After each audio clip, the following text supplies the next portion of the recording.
Como se pôde verificar no texto, seu método de medição é bastante impreciso, chegando a estimar distâncias com base no tempo que os navios que navegam à vela levam para percorrer tais trechos, de acordo com o capricho do vento e das correntes, e faz isso assumindo que eles fizeram isso em uma linha perfeitamente reta.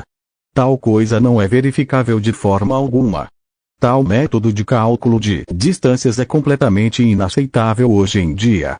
Talvez então, mas não no século XIX, quando conhecermos com precisão as distâncias entre dois pontos.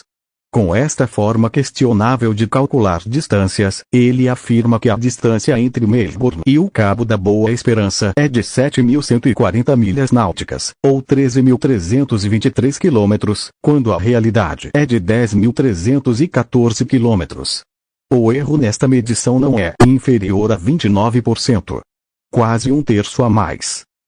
A posição de Melbourne é 37 graus 49,50 sul, 144 graus 57,48 leste. E o do Cabo da Boa Esperança é 34 graus 21,31 sul, 18 graus 28,22 leste. Por uma questão de simplicidade, desprezaremos o desvio produzido pelos 3 graus de latitude. A diferença de longitude será então de 126 graus 29, que converteremos para 126,54 graus em notação decimal. Rowbotham afirma que a distância de Melbourne ao Cabo da Boa Esperança é de 7.140 milhas náuticas, o que equivale a 13.223 quilômetros.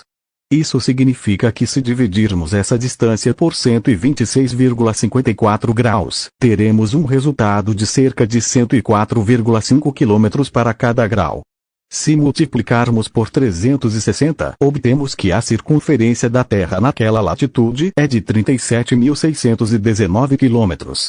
Se olharmos para o diagrama seguinte, notaremos imediatamente que a distância entre Galway e Newfoundland, anunciada por Rowbotham, ver a tabela que preparou acima, parece ridiculamente pequena em comparação com aquela que separa Melbourne do Cabo da Boa Esperança, que é 3 vezes maior.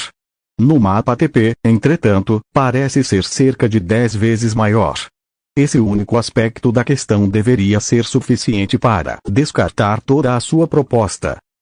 Outro ponto a notar é que, mesmo com as suas próprias medições, a circunferência resultante, 2 mais 3, acaba por ser 2.425 km menor que a circunferência equatorial, o que não faz sentido numa Terra plana, embora faça numa Terra esférica. Vamos agora comparar os diagramas 1 e 4. Segundo o autor, enquanto a distância entre a Terra Nova, e a costa irlandesa é de 3.246 km, a distância entre o Polo Norte e o Monte Erebus, 4, é de 8.405 km, cerca de 2,5 vezes maior. Porém, no TP Mapa, a linha 4 tem mais de 6 vezes o comprimento de 1. É importante notar que a circunferência da Terra, em torno do paralelo 75 graus 32º sul, onde está localizado o Monte Erebus, mede apenas 8.653 km, valor muito distante dos 84.955 km calculados por Samuel Rowbotham. Em resumo, entendemos que S. Rowbotham foi o único terraplanista a tentar dar as medidas da Terra plana, a circunferência do último anel antártico latitude 90 sul, que seria o limite visível, já que segundo ele diz que não pode mais ser visto da latitude 90 sul porque, além do que o olho ou o telescópio podem penetrar e se perder na penumbra e na escuridão, seguido pelo rádio usando qualquer meridiano, até chegar ao centro do mapa ou como ele chama, o centro-norte. É claro que este homem usa a nossa projeção azimutal polar equidistante do globo, mas ele afirmou que a Terra é fisicamente assim e introduz erros muito grandes como já foi demonstrado acima.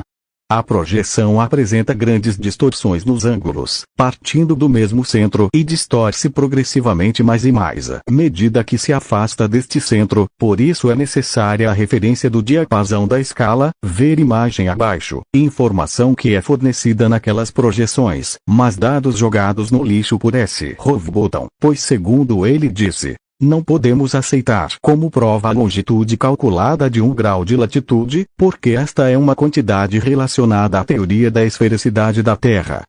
Houghton desenhou sua própria projeção azimutal equidistante de uma forma bastante imprecisa. Uma grande diferença que vemos na projeção azimutal equidistante polar de Gleason, patenteada em 1892. Nas imagens a seguir, comparamos a fraca tentativa de S. Houghton de fazer uma dessas projeções e a de Gleason.